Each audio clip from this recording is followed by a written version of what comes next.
young black A young black Black equestrian. equestrian. Equestrian. black equestrian. Equestrian. Black equestrian. Equestrian. Black equestrian. I'm a young black equestrian. I am a young black equestrian.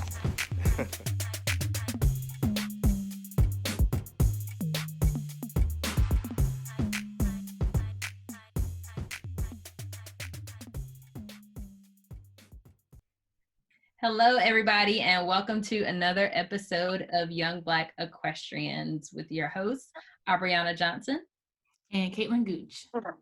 Today, we have with us Aaron Baxter, who is, you do a lot of things. I can appreciate people who do a lot of things. That's right.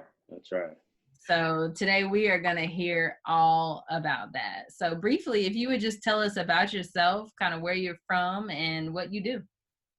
Well, my name's Aaron Baxter. I'm from the east side of Chicago, South Shore neighborhood. I'm a cowboy, video gamer. I make music. I coach and teach kids. I coach basketball. I'm an athlete, and I'm a professional bull rider as well. Nice. A bunch of awesome things. Yeah. So how did you even get into horses? I actually, in the South Shore neighborhood, that's where the Chicago police keep their horses. Mm-hmm. They're kept at the South Shore Cultural Center. It's like, at the time, it was about 3 blocks from our apartment, and I was 1 year old. My mom would take us on walks along the lake and stuff like that. And it just so happened to be 2 of Chicago's black cowboys up there, Art Reed and a cowboy by the name of Jerome. And they had 2 horses up there, and the guy, he saw us walk up, and he looks like he's going to be a cowboy. And my mom, she told me, mind you, I'm 1, I'm still in a diaper. And she was like, well, he doesn't even go to people. And he held his arms out to put me on the horse, and I just about jumped. Oh. And from there, I kind of just stuck with it. They told me to watch rodeos, keeping up with rodeos and stuff. It was hooked from there. Mm-hmm. Mm-hmm. So what made you transition into bull riding? Craziness. Got to be a little bit in there for you to get out there. Right. The main thing that really got me into it was just keeping up with it. Like I said, the cowboys, the first thing they told me to do to like stay involved in horses and keep my attention was to watch rodeos. And bull riding being like the grand finale of the rodeo, and me looking at those guys in 2003, my aunt, she had a stroke and a ruptured brain aneurysm.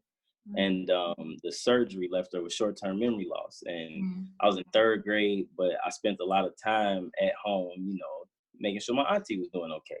And as like a allowance type thing, my mom was like, "You want to go to Disney World?" And I was like, "I want to go to the PBR finals. I'm trying to see." And this is as a 5th grader. So I got to meet everybody like Ty Murray and Tater Porter and Michael Gaffney, Cody Custer, like everybody. And from there, they were like, "You can do it. It's not like something you just can't do." So I'm like, "All right, I'll try it." And it took a while. I got on my first bull at 21, but by the time that happened, I had never lost the want to do it or anything like that. So I'm still keeping it rolling. That is cool. So growing up, did you take lessons? For horses? Mm-hmm. Actually, in a way I did. I was given opportunities through many people that's helped out along the way that just would allow me to just ride their horse. We give them a phone call. You think you bring them to the park, ride a horse every once in a while type stuff. But honestly, the way I learned how to ride a horse by myself was from an episode of the Wild Thornberrys. Love the Wild Thornberrys. Yeah, it was show. So when they were doing the wild horse race and she got herself in trouble getting on the horse, and she had to remember what her mom told her about how to control the horse. And I was like, wait a minute. Maybe this is how you do it. And from there, I was like, okay, let me ride by myself. You ain't got to walk me around. I think I got this. Mm-hmm. That has to be the most interesting way I've heard so far. I know. That's like the most millennial way. Yeah. Yeah, I actually failed my only horseback ride. So. Your only class, like in school? Yeah, my only time ever taking any type of lessons to learn how to ride a horse, I did not come out of the class scholarly at I'm gonna all. use that. I'm gonna say that when I next time I fail something. I did not come out scholarly. It's like the professional way to say it. Yes. That's the way you let them know you got it. You just didn't have it that day. That's all. Yeah, Right. yeah. Well, why do you think that was? Was it like a Western riding class, an English riding It was class? an English riding class, and Wow. that was completely new to me because cowboys, we hop on, take off, Mhm. come back wet, unsaddle them, let them cool off, give them some treats and stuff. But English riding is like full technique, learning how to really get in tune, and I learned a lot. It's just to pass the class, I didn't get over the hump. That's all. Yeah, yeah. I understand that. I understand Yeah. that, especially when I mean, there's a lot of things like when you're naturally good at something, and then Mhm. you have some kind of structure or like a test on it, and they have this box that they want you to fit in. It's like, nah, It I'm just still don't work. good at it though, but not Right. Mhm. But this is not the not way. me. Not this one. This ain't my day today. No. Well, that is. Yeah, my horse, she actually stopped to use the bathroom in the middle of the part where we were supposed to go from jogging to cantering or from walking to cantering. Mhm. And I was like, can I like start over? And my teacher was like, no, go from there. And I'm like, so from a stop, go to a canter. Okay. And test was over with from there. The horse wasn't no Oh no my mile gosh. messed up. It was all bad. Oh my goodness. So, what did you go to school for? I went to Southern Illinois University at Carbondale for equine science. Oh, Nice. Nice. You cool. know, I that's That know. makes sense. It makes perfect sense. yeah, Like but nobody else has done that. That's interested in horses. Like I hilarious. only here because actually my mom, she had a stroke the weekend she came down for a family weekend, and just decided to come home and take care of home because my mom and my aunt both stay together. So I just decided to come and take part in making sure that everybody's keeping the noodles together. Mhm. Yeah, well, that is very admirable of you, but you still got a lot going on, Oh yeah. yourself. Right. So, um, what are some of the challenges that you faced in the industry, whether it be horses or bulls? I know you said you're pro now, but I knew it took some time to get there. Uh, well, the main challenges has really just been a geographical kind of thing. Mm. Because being from the city of Chicago, there's not too much opportunity. Like there's space, we got forest reserves and stuff like that, certain locations that you can convert, but the opportunity isn't there because the city isn't used to things like that. So for Mhm. me, that's been the main problem coming from the city, coming from the inner city. Like for a while, we've been like on foot, not really necessarily in a vehicle. So most of the practice pens are like 2 and 3 hours away and stuff like that. I'm not getting there. I'm at home on a yoga ball. So Mhm. different things like Those can that. be Those are pretty the rank though. yeah. Yeah. Oh yeah, most definitely. It gets you together. That is, well, yeah, I can see how that would be, especially for the bull riding hmm situation. So what did you do to become pro at this? Uh really it was just God blessing me. I I've been working really hard at trying to get better at it because most things I do fall into naturally, and bull riding is one of those things that's challenged me. So it's made me more hungry to even keep going. Mhm. And I actually had to take about 2 years off total just from physical and mental injury because it's my first time facing physical injury that stopped me from doing something that I wanted to do and different things like that. So that's really been the thing that's been kind of a challenge and kind of the thing that's pushed me as well to be able to keep going with that. Wow, that is awesome. What was the injury? My first rodeo, I dislocated my foot. Wow. First rodeo, first time ever paying my money to get on a bull and try to get some money back. Did not go well at all. Mm, Yeah. I watched some of your runs. What do you think was your best? So far my best was my last rodeo ride at the PCB deal in the Sears Center in Hoffman Estates. It was for Yeah, their remember you got like 7.3 something it like was 6.9 on the clock. how many? 7.69. Oh, I knew it was 7 something. It was Yeah. close. Yeah, you got to go 8 seconds. So I was Mhm. real close. But that Oh was my yeah. best ride. It was a pretty big bull. He spun the whole time. He made me hustle and work hard, and I kept up with him for the most part. Even though technically I didn't ride him good, I still rode him with a lot of heart, and that's what put the credit on it. So Mhm. that's definitely what made it worth it. That's definitely one of my favorite for sure. hmm What is the difference, I guess, between a amateur rider and a pro rider? Like, once you're a professional, does that mean you have a card of some sort, or does that mean you have sponsorships? So you're 100% correct. Most of the rodeos, like my first couple years rodeoing, it's like you're technically professional because all of the shows pay out money, and if you get money for your athleticism, you're technically a professional. Mhm. But because I didn't have a card or a membership, I'm considered, it's almost like a freelance. So now that I'm riding with PCB and I know for sure that's who I'm going to be riding with, that's who I'm going to be going down the road to do their shows and things like that. Now I can officially be considered a professional bull Mhm.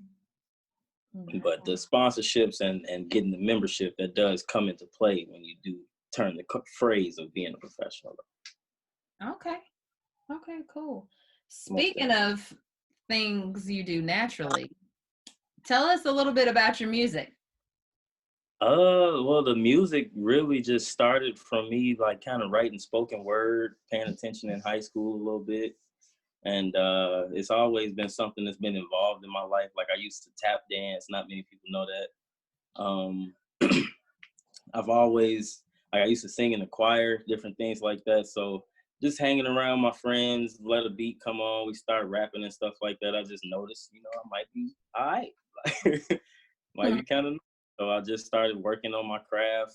Every day I wake up, most times there's some type of song jumping in my head. They gotta fall onto a pen and paper or in my notes or something. So I just try to keep going with it, see what I can make out of it. Yeah, yeah. And tell us what you just released and where we can find that, or So tell I them we know. right. Yeah, right. I just made my own music video. Like I participated in a video prior to that. It's called Pride Lands by Derek Phoenix, and it's featuring me. And in the video, I'm on horseback, we're riding around and stuff like that. It's pretty cool. And I made a music video of myself with my own song. It's a remake of J. Cole's Middle Child. And I edited all of the videos of me riding, a couple of videos of me on the horse, and mixed in the videos from the other song and made it look like, like the actual music video. So I kind of put that out because it came together nicely. I liked it. It worked with the song and stuff like that. And now I'm kind of interested in like still working on making more videos and stuff like that. So the talents and the interests just keep expanding and keep trying to come up with something that we can participate in. That's all. Yes, yes. That is like that right up my alley. As somebody who edits a lot of videos, I was watching it and I was like, okay, Mm-hmm. switch. Okay, with the two side by side. Okay. Yeah. Most definitely. That is too much. So, how would you say being involved in the horse industry has impacted your life? In a major way. I would not be who I am without it. I probably would have lost myself a long time ago just because there's so many different challenges. Like, man, I couldn't give it enough credit, honestly. Just to know that I've been doing it since I was 1. I'm 26 now. And just all the time and energy, all the getting kicked in the leg and horses taking off and being scared for a split second and overcoming it and taking part in all of the rodeos and stuff, it can't get any more credit. Yeah, Most definitely. yeah. That is definitely admirable. Because I know we have Caitlin and I completely understand, how I feel like a lot of people who are not in the horse industry don't understand the sheer impact that it can have. Like, oh, like that's just a horse. Like they stay outside, they, are doing their thing outside. And then we're like, no, you don't understand. You don't understand. But yeah. Sometimes I kind of joke and like call myself a every horse cowboy because I've never had my own horse that was just like mine. I get up every day, put a saddle on him, and go. So it's like anybody who's offered me, you want to ride my horse, you want to see how I hop on, and it's always instant connection because I've always understood how deep it is and how important it is and how to really just thrive off of their energy and their being because they're really special animals. Yes, Most, they are. yeah, most definitely. You have plans of owning your own horse one Oh day? yeah. Oh yeah. I got plans on hopefully starting a horse training business. Like right now I train people's horses. Like if you got work piling up heavy, you haven't had time to go out and ride your horse, I can go spend an hour, 2 hours and go ride your horse and stuff like that. I'm easy in the hands, smart in the saddle, so it's not like your horse is gonna be in any bad shape messing with me or anything like that. He's already got his phrases down. Like right. that is a pitch right there. Okay. Let the people know what they want to hear. All right. That was my problem in my horseback riding class. I was out there trying to steer a truck instead of ride a horse. Well, you learn. Yeah, Every situation provides a lesson. And it's the people that can retain that lesson and recognize it that go farther. But what do you see as far as your future in horses? I know have your training business, but especially the bull riding. My future is just to get more people involved. Like that's always been the thing that's made me feel like really good about it. Like I've gotten a couple of my best friends on horses before. I almost got one of my best friends to get on a bull. I was this close. Like he was literally next, but I ended up dislocating my shoulder on my ride, and he was like, "Never mind." No, thank you. But yeah, that's really the main thing. It's just getting more people involved because I know for me how special it was in my life and how it changed it. All of the things that I could have been exposed to if I didn't have the wherewithal to say, let me try and ride a horse Saturday instead of go and do anything else in Chicago. Like, so just that alone, I want to be able to share that for the rest of my life. Yeah. Most definitely. We're like the same people, except we don't ride bulls. But yeah, the bulls get a little crazy. Yeah. Caitlin's dad, huh? I said I can only imagine because I've seen it, but go ahead. I was just gonna tell him that your dad holds Hispanic rodeos at their horse farm. Yes. Okay. And it's crazy. Yeah, it's like wow. Yeah. I used to get Harry Peo videos sent to try and like scare me off of wanting to ride before I ever got on bulls. Like when I was like 11 and 12, I used to get my mom's friend from Mexico used to send the videos up. That's crazy. Yeah, that's a little different.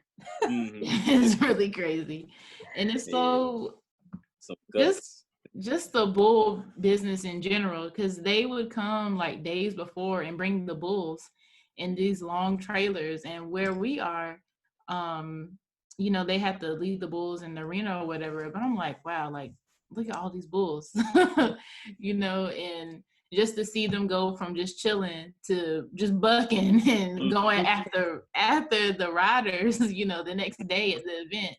It's a huge change up. It's like, oh, well, you are not that friendly. Oh yeah, most definitely. Like, it's been a couple times I've been to rodeos and in the back pens, like the bull will just be a big baby. All you do is just go back there and and then they load them in the chutes, and it's like, is that the same dude? Like, Right. Jesus. So it's definitely a stark transition sometimes, but that goes to show you that they're really athletes and they really know their job as well. So it's a testament to how well those guys really put in work to train them. Mm-hmm. Right. And that's what we were, what's his name? Sticky Haynes. We did an interview with, that was the bull rider. Or no, he didn't ride anymore. He would like trade them. I think. Damon Hayes? Yeah, Demar Hand. Yeah. Yeah, I know of him. We interviewed him and that was one of the things he was saying. Like, people put a lot of money into these bulls. Like, they see chiropractors, they get massages. Like, they are probably taken care of better than some horses, better than many horses. Yeah. So, you know, when there's people using that defense, like, oh my gosh, the bulls don't want, oh, it's hurt, it's that, it, like, no, that's their job. Just like riding a horse, it's their job to be calm and not to buck you off. Like, it's the complete opposite. It's their job to buck, and they know the quicker they get it done, the quicker they can stop. So. Yeah, so it's really cool how they go through the process of training them. And it gets pretty deep too. Like, the last time I was at a practice pen, there was they had a couple of the bulls practice with the bucking dummy, and it's just really cool to see them figure it out. Like, just for that split moment, like when they figured out, like, okay, if I really get it going, they let me chill out. Okay, cool. Wow. Yeah, it's pretty cool. So is the practice pen for people to come practice, or is it for the bulls to learn and train? It's a mix of both.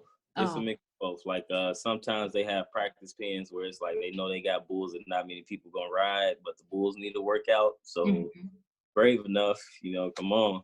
And then they got other practice pens where it's like you can ride everything, and it's just about making sure you get your abilities together, get your confidence right. Because, like I said, I took 2 years off because my first rodeo, I hung up, dislocated my foot, and came back to the practice pen. And 2 bulls later, I hung up again on both bulls, getting stomped on 5 seconds apiece. So I had to take a year off just for the mental injury. I was physically fine, but mentally, I'm like, do I want to put my hand in that rope one more time?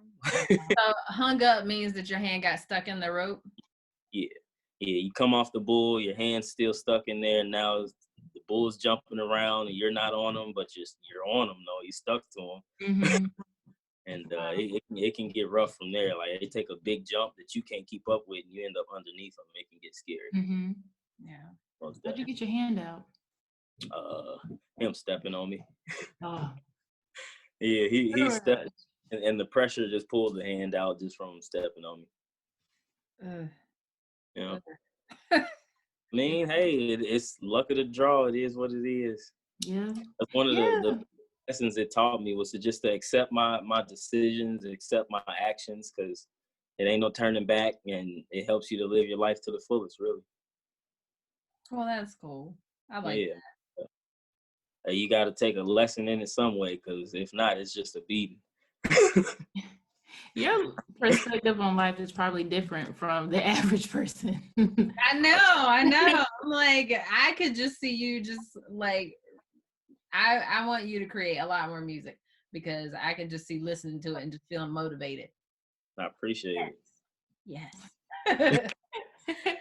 So are there any other suggestions or gems that you would share for someone who aspires to be in the position you're in right now? The main thing is to just stay humble and focused, because like I said, my first time really wanting to ride bulls, I was 12, and I didn't get on my first bull till 21. And that was a long time of trying to make a life-changing decision. Like, every time you nod your head on one of those bulls, it's a life-changing decision.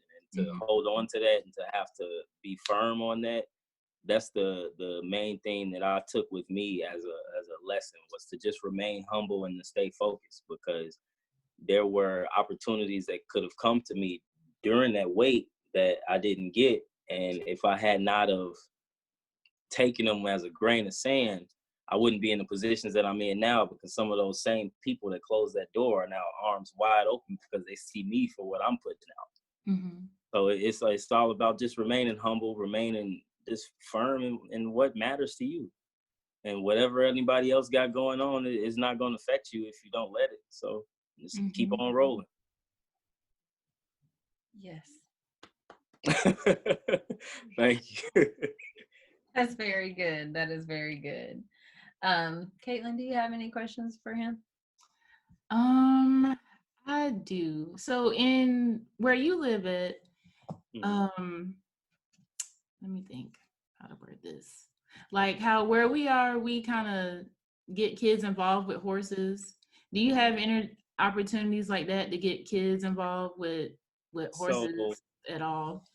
right now, as far as the Chicago and Indiana area, we got it going on about 2 or 3 different fronts. We got Stagecoach Productions and the Buffalo Soldiers. That's a company that I work with and ride through. We wear the Buffalo Soldier uniforms. We go out and do the parades and stuff like that. We pass out information on the Buffalo Soldiers so kids can know their history and things like that, and to let them see horses as well. Mm-hmm. And then also through Stagecoach Productions, we do pony parties and different things like that to be able to have the horses in the community. But there's also a Broken Arrow Horseback Riding Club and the Red Shirts Horseback Riding Club, and trying to think of the other name of them.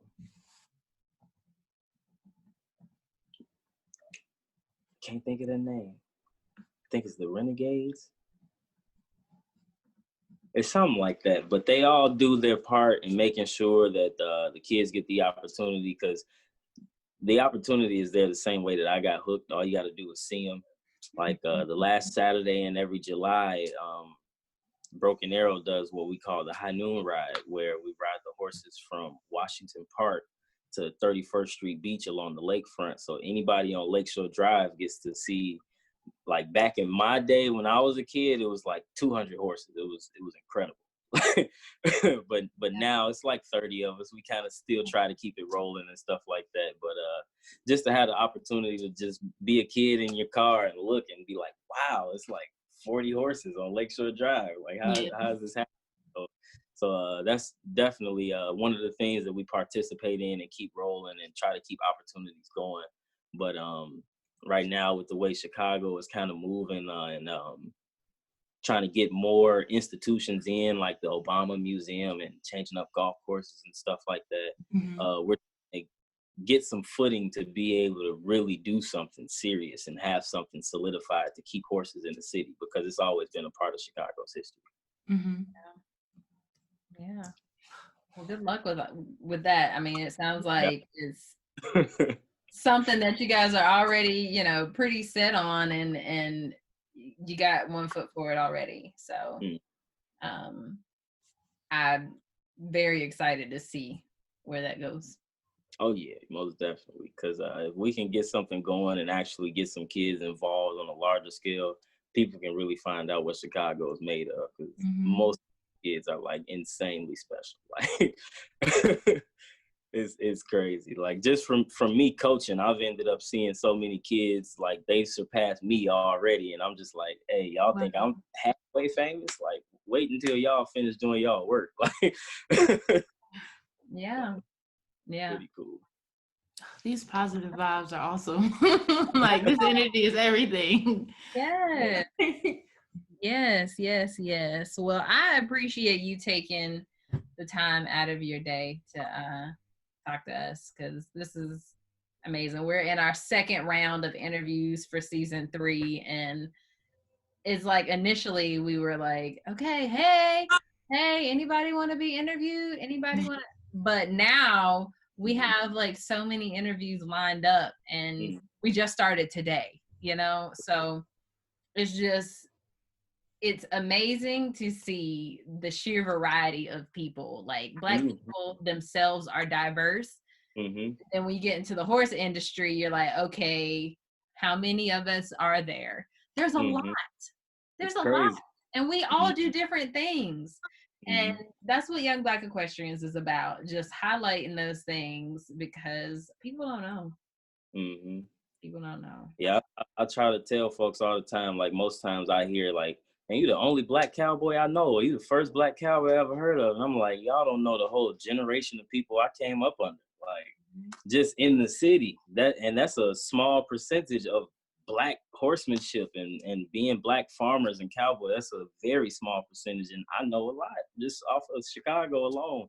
So it amazes me, and to know that it's a bigger, diverse community, and it's just widespread all across the country the way that it is very interesting. Like it's something that I've fallen in love with completely.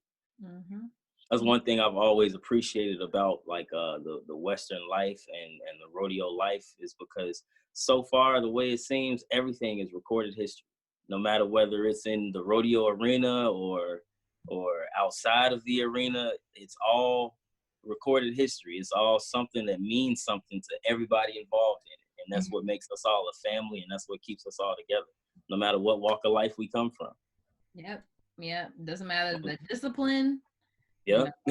When you started, we've talked to Yeah. people who didn't start until they were adults, until they were much older. And that's one of the things that horses do. I mean, it brings people together. And I mean, people do that over like cars and other random things, but having to develop a relationship with something that has a mind of its own and sharing that relationship with other people, like it's unmatched. It's not nothing like it. Nothing. Most definitely. Yeah, most definitely. Well, all right. Well, we're gonna let you go. First, let us know where we can find you on Facebook, Instagram. Tell people about your YouTube. You have a YouTube too. We'll get people on that too. Sure. So Facebook, I'm Aaron Baxter. You look me up, I'm probably the only black cowboy you'll find under the name. Instagram, it's 0_Nitty1. I spell 0 XEARO, Nitty NITTI, and the number 1. And then my YouTube is 0Nitty as well. And from there, I got some old stuff from like high school projects, but my YouTube is where I'm gonna be putting a lot of my music videos and stuff if they keep rolling. And then musically, that's my rap name. I go by 0Nitty. And yeah, that's pretty much about it. That's where you can reach me at. Good. We will put that on all of our stuff so that our audience can find you. For sure. What was I gonna ask? What do you edit your videos with? I actually did the whole thing on my phone. Of course. Yeah. I used a little bit of iMovie, and then I used I think it's called, I think it was Flipagram. I think it was just regular Flipagram. Yeah. And I just took videos that I got saved from me riding, spliced them as best as I could with what I had, and just made it work. It had like a little effect you can put on the screen. You put enough of them, it looked professional. You got that right. You gotta use what you got. Yeah. Very like my whole music career exists on my phone. I've been making music on my phone. I haven't hardly been in the studio at all, maybe about 10 times lifetime. But most of the stuff, I got like almost 200 songs on my phone. It's probably just gonna exist there. Oh my goodness. Well, you gotta share that. You gotta get it out there. Trying, it's hard to choreograph all of that. You gotta buy these beats and get the studio time. It's tough. I'm still paying for rodeo gear. My Spurs just exploded on me last week. Oh man. That's right. I know that's right. You know what? You just gotta hit that angle, the sponsorship angle. Just sponsor the rapping cowboy. Okay. Make it happen. Call me the Renaissance cowboy. That's funny. How you just gonna take my thing, okay? That's our all day Renaissance. Yeah. That's hilarious. studied all. I got to go to Europe to study World War II. So we got a whole bunch of like information on stuff like the Renaissance and King Henry and all other types of stuff. Like this noggin got so much unnecessary information. It'll be useful one day. You never know. Yeah, like now you just educated us. You can like take this left, you can get to the Eiffel Tower. I don't know why I know this. That is hilarious. Well, all right. Well, you have a great rest of your day. Thank you for tuning in to another episode of Young Black Equestrians. Leave a comment on this interview with Aaron Baxter and tell us what you think. If you are listening on a podcast platform, please leave a review and rate our podcast. We appreciate our subscribers. Are you one? If not, hit the subscribe button today. Tune in next week.